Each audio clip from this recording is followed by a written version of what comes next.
नमस्कार दोस्तों, एक बार फिर से आप सभी का स्वागत है हमारे इस YouTube चैनल पे। तो हम फिज़िकल ज्योग्राफी की जो लेक्चर सीरीज़ चलाई है हमने, उसमें पिछले टॉपिक हमने डिस्कस किया था जो टाइडल हाइपोथेसिस जो थी पृथ्वी के उत्पत्ति के संदर्भ में, और जो हमारे यूनिवर्स में सोलर सिस्टम की उत्पत्ति के संदर्भ में हमने पढ़ी थी, जो कि जीन्स और जेफरी ने दी थी।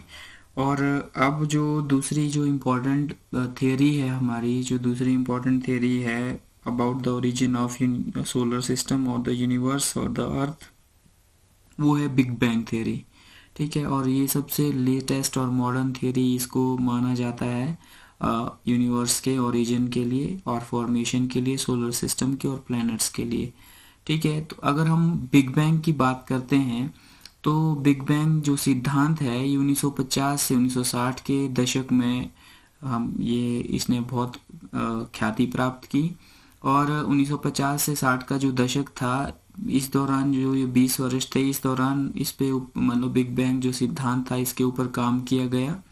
और ये जो था मेन लाइमलाइट में आया था। और उसके बाद 1972 में इसे जो एक हमारा कोब मिशन था, कॉस्मिक बैकग्राउंड एक्सप्लोरर, जो छोड़ा गया था नासा के द्वारा, ये एक तरह की सैटेलाइट थी।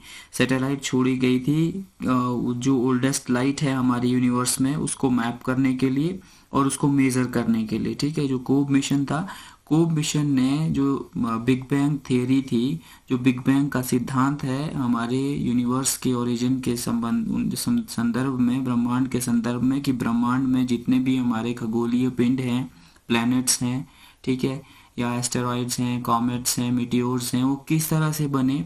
तो उस संदर्भ में 1950 से 60 तक, 60 के जो 20 साल हैं, इस दौरान जो है बिग बैंग थ्योरी जो है विकसित हुई। और उसके बाद इसको जो सर्वप्रसिद्ध जो मान्यता प्राप्त हुई वो हुई जब जो नासा है, नासा ने एक सैटेलाइट लॉन्च की थी, कोब, कॉस्मिक बैकग्राउंड एक्सप्लोरर, जिसका मुख्य जो काम था, उसका काम था प्रिसाइजली जो है सबसे जो ओल्डेस्ट लाइट है हमारे यूनिवर्स में उसको मेजर करना और उसको मैप करना।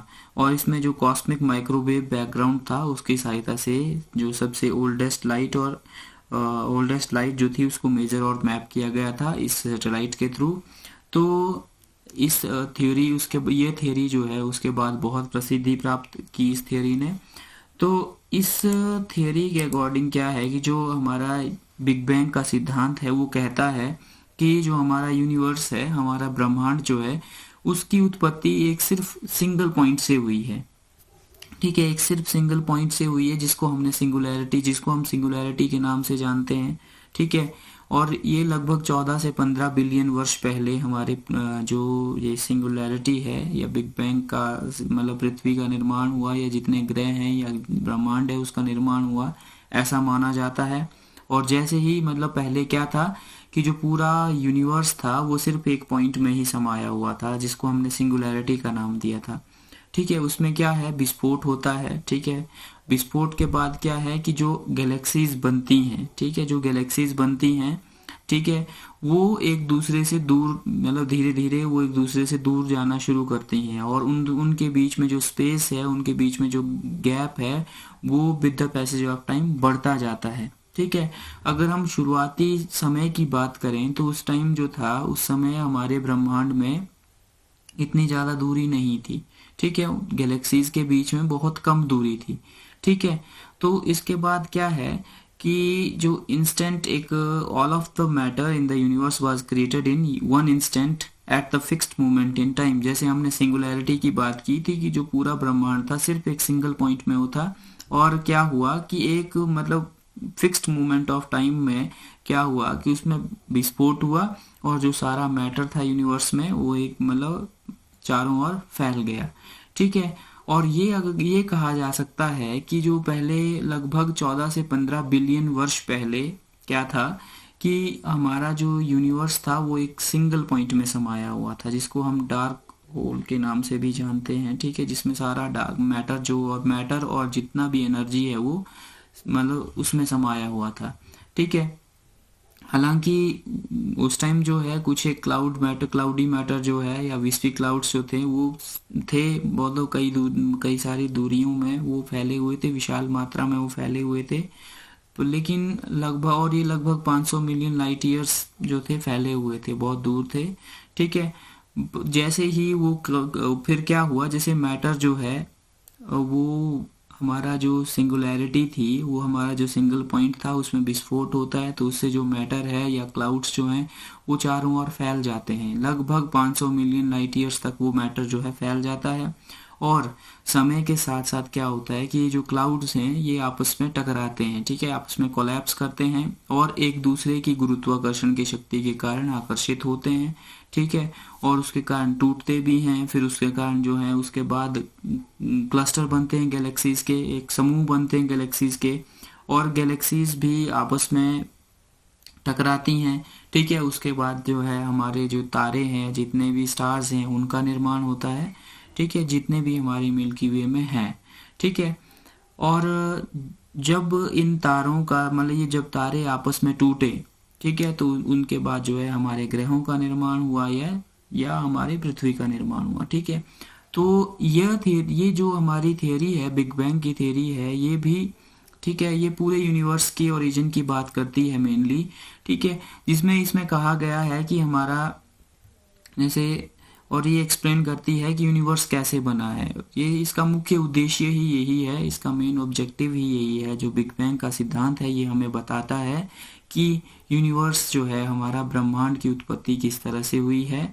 और ये थियोरी है, ठीक है, कि ये बताती है कि यूनिवर्स जो है एक्सपेंड हुआ, begin to expand with the explosion of concentrated matter and energy. की सबसे पहले क्या था, हमारा एक सिंगुलैरिटी थी। ठीक है। एक सिंगल मैटर में ही, एक सिंगल, जिसको हमने सिंगुलैरिटी का नाम दिया था, एक पॉइंट का नाम दिया, उसमें क्या था, पूरा में हमारा जो एनर्जी थी, पूरा जो मैटर था वो समाया हुआ था। जैसे ही इसमें विस्फोट होता है तो उसके पश्चात क्या होता है कि ये सारा मैटर और एनर्जी जो है पूरे ब्रह्मांड में चारों ओर फैल जाता है। अब जब ये फैल जाता है तो धीरे धीरे जो गैलेक्सीज हैं उनकी गुरुत्वाकर्षण शक्ति के कारण गैलेक्सीज में जो क्लाउड्स थे हमारे, ठीक है, जो क्लाउड के फॉर्म में, जो विप्सी क्लाउड्स के फॉर्म में जो है ये मैटर जो है एक्सपैंड होता है समय के साथ। और इसके पश्चात जो है गैलेक्सीज का निर्माण होता है। गैलेक्सीज जो है आपस में टकराने के, जो गैलेक्सीज के अंदर जो मैटर था जितना भी, उसमें गुरुत्वाकर्षण की शक्ति के कारण ये इकट्ठे होते हैं, छोटे छोटे टुकड़े जो हैं, फिर उससे हम हमारे स्टार्स बनते हैं, तारे बनते हैं, और तारों के आपसी टकराव के कारण ही क्या बनते हैं, ग्रह बनते हैं। जैसे हमने पिछली थियोरी में भी डिस्कस किया था, जो जीन जेफरीज की थियोरी थी, उसमें क्या था कि जीन्स के केस में क्या था, जीन्स ने जब 1919 में थियोरी दी थी तो उन्होंने कहा था कि सन का जो हमारे प्लैनेट्स हैं उनका फॉर्मेशन दो तारों से हुआ है। अब मतलब एक सन था हमारा और दूसरा हमारा इंट्रूडिंग स्टार था। ठीक है। और जो दूसरी है, हेरोल्ड जेफरी ने 1929 में उसको संशोधित किया, जो हमारी टाइडल हाइपोथेसिस थी। ठीक है। तो उसको हम कोलिजन हाइपोथेसिस के नाम से भी जानते हैं। तो उन्होंने कहा था कि जितना भी मतलब जो दो मतलब हमारा जो यूनिवर्स है, हमारा जो सोलर सिस्टम है, उसका निर्माण जो है दो तारों के आपसी टकराव के कारण हुआ था। उन्होंने कहा था कि तीन तारे हैं। वैसे ही हमारे बिग बैंग थियरी में हमें, कि बिग बैंग हमारी थियरी जो है हमें बताती है कि हमारे जो ब्रह्मांड है उसकी उत्पत्ति कैसे हुई है। ये बताती है कि, और कि तारों का निर्माण कैसे हुआ, उसके पश्चात ग्रहों का निर्माण कैसे हुआ। जैसे हम ये बताती है कि सबसे पहले क्या था, एक सिंगल पॉइंट था जिसको सिंगुलैरिटी का नाम दिया, और उसमें सारा एनर्जी और सारा मैटर जो था समाया हुआ था। उसमें एक विस्फोट होता है एक पॉइंट ऑफ टाइम में, और उस पॉइंट ऑफ टाइम को हम 14 या 15 बिलियन वर्ष पहले लेते हैं। ठीक है। और उसके पश्चात बताया गया है इस सिद्धांत में कि जो मैटर है, जो एनर्जी है, पूरी चारों ओर फैल जाता है, और फिर वो ग्रेविटेशनल पुल के कारण जो आपस में इकट्ठा होता है, गैलेक्सीज बनती हैं, स्टार्स बनते हैं, और स्टार्स से के ब्रेकअप से ही या कोलिजन से ही क्या बनते हैं, हमारे प्लैनेट्स का निर्माण होता है। ठीक है। अगर हम इस डायग्राम को भी देखें तो यहाँ पे ये सिंगुलैरिटी है, बिग बैंग होता है। ठीक है। बिग बैंग जो है ब्लास्ट होता है, चारों ओर जो है गैलेक्सीज फैल जाती हैं। और जैसे आप ये टाइम स्केल है, टाइम में आप देख सकते हैं जैसे जैसे टाइम जो है आगे बढ़ता जा रहा है उस तरह वैसे टाइम के साथ साथ जो है जो गैलेक्सीज हैं हमारी वो आपस में दूरी बना रही है, उनका गैप जो है बढ़ता जा रहा है। ठीक है। और ये बताते हैं कि जैसे ही मतलब बिग बैंग होता है, महाविस्फोट होता है, तो जो गुरुत्वाकर्षण की शक्ति है वो हमारा जो मैटर है इसमें वो चारों दिशाओं में फेंक देता है उसको। ठीक है। जैसे यहाँ पे हम देख सकते हैं with the passage of time, यहाँ हमारा लगभग 14 बिलियन ईयर्स अगो। ठीक है। यहाँ क्या होता है 14 या 15 बिलियन वर्ष पहले, ये कई मतलब रेफरेंस बुक्स में इसको 14 बिलियन ईयर का है, 14.6 है, 15 है या 14 है। ठीक है। तो यहाँ पे जो है वहाँ विस्फोट होता है, उसके बाद स्टार्स बनते हैं, डार्क एज है, फर्स्ट स्टार बनता है लगभग 400 मिलियन ईयर से को। ठीक है। गैलेक्सीज की डेवलपमेंट होती हैं, प्लैनेट्स की डेवलपमेंट होती है, ये टाइम स्केल आप देख सकते हैं। तो जैसे आगे आगे यहाँ पे आप देख सकते हैं कि ये प्रेजेंट हम टाइम को देख सकते हैं कि यहाँ पे आप देख सकते हैं कि जो हमारा मैटर है और जो जितने हमारे सेलेस्टियल बॉडीज हमारे बिग बैंग के बाद जो है हमारे यूनिवर्स में बनी, तो उनके बीच में गैप बहुत कम था, लेकिन with the passage of time ये गैप जो है एक्सपेंड हो रहा है, इनके बीच में जो डिस्टेंस है वो बढ़ रहा है, गैलेक्सीज के बीच में दूरी जो है निरंतर बढ़ रही है। ठीक है।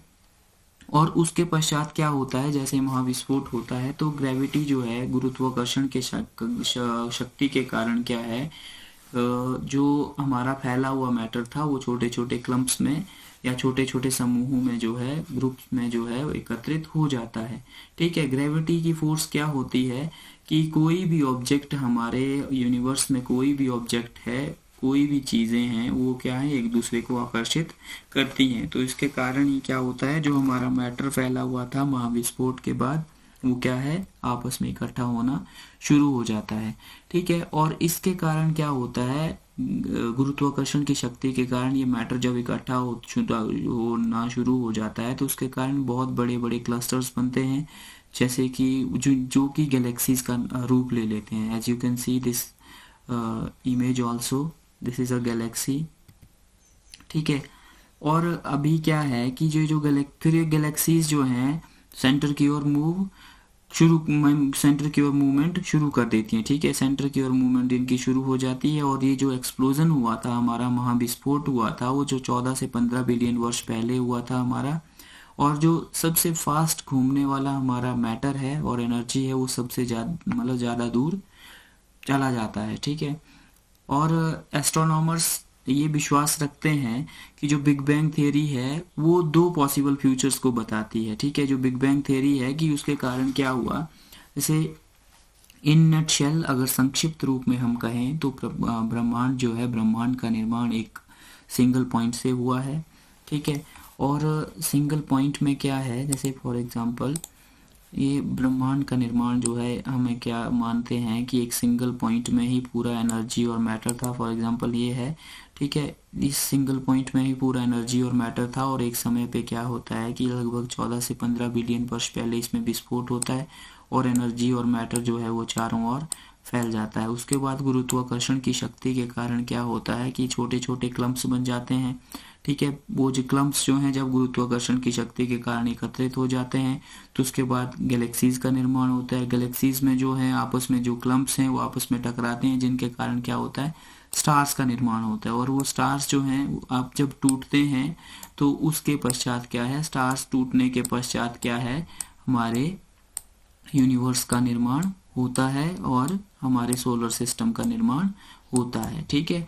तो वैसे ही क्या है फिर ये जो हमारे जितने भी स्टार्स हैं ये सेंटर की ओर ग्रेविटेशन के कारण सेंटर की ओर यूनिवर्स में घूमना शुरू हो जाते हैं। ठीक है। और ये थियरी बताती है कि एस्ट्रोनॉमर्स ये विश्वास रखते हैं कि बिग बैंग थियरी जो है, जो बिग बैंग का सिद्धांत है या महाविस्फोट का सिद्धांत है, वो तो दो पॉसिबल फ्यूचर्स की ओर इशारा करता है। एक हम बात करते हैं number 1 open universe and number 2 is closed universe.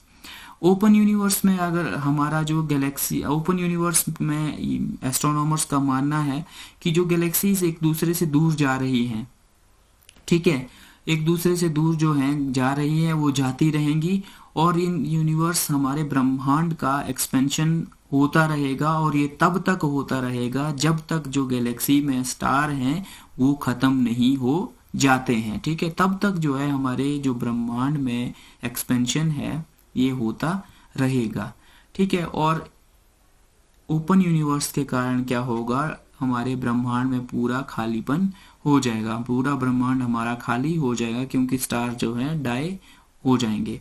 और ओपन यूनिवर्स की शेप जो है वो सैडल शेप होती है। ठीक है, ये जैसे सेंटर में बहुत ही पिचका हुआ है और साइड की ओर दोनों ओर बड़ा हुआ है। ठीक है, सेंटर से दूरी दोनों ओर जो है, सेंटर से मतलब सारे जो गैलेक्सीज हैं वो सभी डायरेक्शंस में एक्सपेंड हो जाएंगी, और ये एक्सपेंशन इनका बाहर की ओर होता रहेगा, आउटवर्ड एक्सपेंशन होगा इनका, सैडल शेप्ड होगा।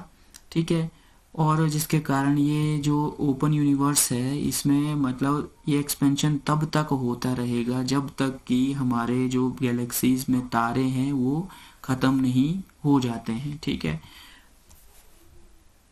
दूसरा है हमारा क्लोज्ड यूनिवर्स। ठीक है, क्लोज्ड यूनिवर्स में क्या है कि क्लोज यूनिवर्स, ये स्टेटमेंट कर जो एस्ट्रोनॉमर्स हैं उनका विश्वास है कि अगर हम दूसरा जो क्लोज यूनिवर्स की जो थियरी है या क्लोज यूनिवर्स जो फ्यूचर है हमारा बिग बैंग का, उसमें क्लोज यूनिवर्स में क्या है कि जो एक्सपेंशन हो रहा है, ठीक है, सेंटर से बाहर आउटवर्ड जो एक्सपेंशन हो रहा है वो एक लिमिटेड टाइम तक ही होगा, और ये जो है एक समय पर रुक जाएगा।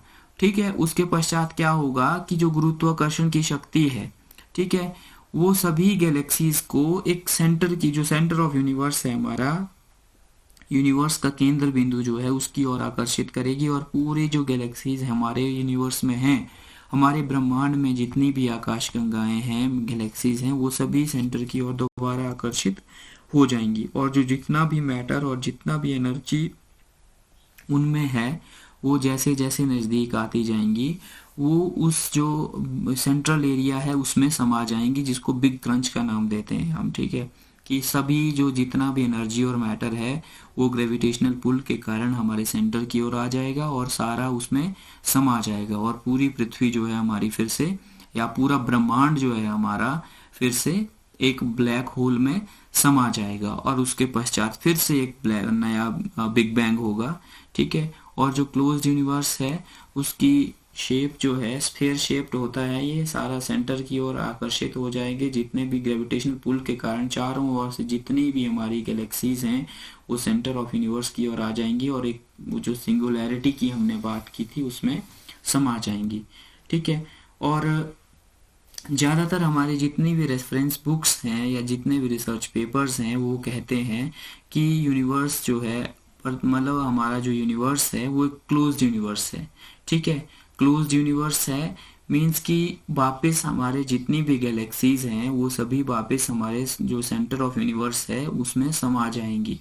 ठीक है, और ऐसा माना जाता है, ऐसा विश्वास किया जाता है कि हर मतलब 80 से 100 बिलियन वर्ष पश्चात ये होता ही है। ठीक है, और ये होगा, और साइंटिस्ट अब जो है एक नई थियोरी दे रहे हैं। ठीक है, उनका मानना है, जैसे अल्बर्ट आइंस्टीन ने भी कहा था कि यूनिवर्स जो है एक टाइम स्पेस कंटिन्यूम है। ठीक है, यूनिवर्स में एक टाइम स्पेस कंटिन्यूम है, स्पेस और टाइम के साथ ये मतलब इसका रिलेशन उन्होंने बताया है, और उन्होंने 3 बातें बताई हैं कि 3 तरह से यूनिवर्स में मतलब 3 तरीके से एक्सपेंशन हो रहा है। ठीक है, 3 मतलब पॉसिबल फ्यूचर्स इन्होंने बताए थे। एक तो क्लोज्ड यूनिवर्स जो था उसमें क्या था, ये स्फीयर की तरह है एज वी ऑलरेडी डिस्कस्ड, कि जो क्लोज यूनिवर्स है उसमें आपको एक लिमिट तक जो है आप ट्रेवल करोगे। ठीक है, लेकिन आपको फिर उस लिमिट से वापस सेंटर की ओर आना है। ठीक है, यूनिवर्स मीन्स की यूनिवर्स का एक्सपेंशन जो है एक लिमिट तक होगा और वहां पे स्लो डाउन हो जाएगा, और उसके बाद फिर से आपको रिवर्स डायरेक्शन में वापस आना है एक सेंटर की ओर। ठीक है, फिर जो ओपन यूनिवर्स है, ओपन यूनिवर्स सैडल शेप्ड होता है, और इसमें जो है जो गैलेक्सीज हैं वो तब तक जाती रहेंगी, तब तक उनमें एक्सपेंशन होता रहेगा जब तक कि वो खत्म नहीं हो जाती हैं, उसमें जितने तारे हैं वो खत्म नहीं हो जाती हैं। ठीक है, और मतलब ज्यादातर जो साइंटिस्ट्स हैं वो इस थियोरी को करेक्ट मानते हैं। ठीक है, और उन्होंने एक तीसरा जो फ्लैट यूनिवर्स की बात की है, जो अल्बर्ट आइंस्टीन थे, उन्होंने कहा था कि जब मतलब when travelling in a straight line you will never return to your starting point. उन्होंने फ्लैट यूनिवर्स की बात की है कि यूनिवर्स भी एक इस तरह का ही एक एक्सपेंशन जिस तरह से हो रहा है, कि एक स्ट्रेट लाइन की बात की थी कि यूनिवर्स में जो है, जैसे एक स्ट्रेट लाइन की हम बात करते हैं तो उसमें जब शुरुआत करते हैं तो एंड से वापस नहीं आते हैं। तो हमारे यूनिवर्स भी इसी तरह का है, हमारे यूनिवर्स की शेप भी एक स्ट्रेट लाइन है। ठीक है, और उसमें जब एक्सपेंशन हो रहा है तो रिवर्सल का कोई भी पॉसिबिलिटी नहीं है। ठीक है, और ये लेटेस्ट ऑब्जर्वेशंस हैं। और इसके अकॉर्डिंग क्या है कि हमारे जितना जो ब्रह्मांड है उसका एक्सपेंशन होता रहेगा, लेकिन समय के साथ जो है इसका एक्सपेंशन धीरे हो जाएगा। ठीक है, पर ये होता ही रहेगा और वापस नहीं आएगा। ठीक है, so this is all about the big bang theory. ठीक है, और बिग बैंग थियरी हमें मेनली बताती है कि हमारा जो सोलर सिस्टम है या यूनिवर्स है या प्लैनेट्स हैं किस तरह से बने हैं। ठीक है, और क्या पॉसिबल फ्यूचर्स हैं हमारे। ठीक है, इसमें हमने पहले बिग बैंग की बात की। ठीक है, कब आया हिस्टोरिकल इसकी ट्रेजेक्ट्री की बात की कि 50s और 60s में ये कॉन्सेप्ट आया 72 में जो हमारा कोब था, हमारा नासा ने जो सैटेलाइट छोड़ी थी कॉस्मिक बैकग्राउंड एक्सप्लोरर। ठीक है, उसके बाद इसको वैलिडिटी मिली और सिंगुलैरिटी की हम बात करते हैं इसमें कि यूनिवर्स का जो फॉर्मेशन है किस तरह से हुआ। ठीक है, एनर्जी और मैटर पहले एक सिंगल पॉइंट में था, फिर महाविस्फोट होता है। ठीक है, उसके बाद एनर्जी और मैटर जो है पूरे ब्रह्मांड में फैल जाता है। उसके बाद छोटे छोटे क्लम्प्स बनते हैं क्लाउड्स के, और वो क्लाउड्स के क्लम्प्स जो हैं आपस में टकराते हैं ग्रेविटी के कारण, गैलेक्सीज बनती हैं। गैलेक्सीज में स्टार्स का निर्माण होता है, और स्टार्स के निर्माण के पश्चात जितने भी हमारी सेलेस्टियल बॉडीज आज हमें ब्रह्मांड में देखने को मिलती हैं, चाहे वो प्लैनेट्स हैं, सैटेलाइट्स हैं, कॉमेट्स हैं, एस्टेरॉइड्स हैं, या मीटियोर्स हैं, ड्वार्फ प्लैनेट्स हैं, जितने भी हमें सेलेस्टियल बॉडीज देखने को मिलती हैं उनकी फॉर्मेशन और उनका जो एक्सपेंशन है या कॉन्ट्रैक्शन है, उन सभी के बारे में जो सभी सबसे ज़्यादा जो आंसर देने की कोशिश करती है वो बिग बैंग थ्योरी है, और इसे ही मॉडर्न थ्योरी जो है about the origin of earth जो है माना जाता है। ठीक है, तो अगर आपको ये वीडियो अच्छी लगी हो तो आप इसे शेयर करें, कमेंट करें, सब्सक्राइब करें चैनल को। अगर आपका कोई स्पेसिफिक क्वेरी हो, क्वेश्चन हो, तो आप कमेंट्स में आप उनको डाल सकते हो। और आज के लिए फ़िलहाल इतना ही, हम मिलेंगे नेक्स्ट लेक्चर में। तब तक के लिए धन्यवाद, आपका समय शुभ रहे।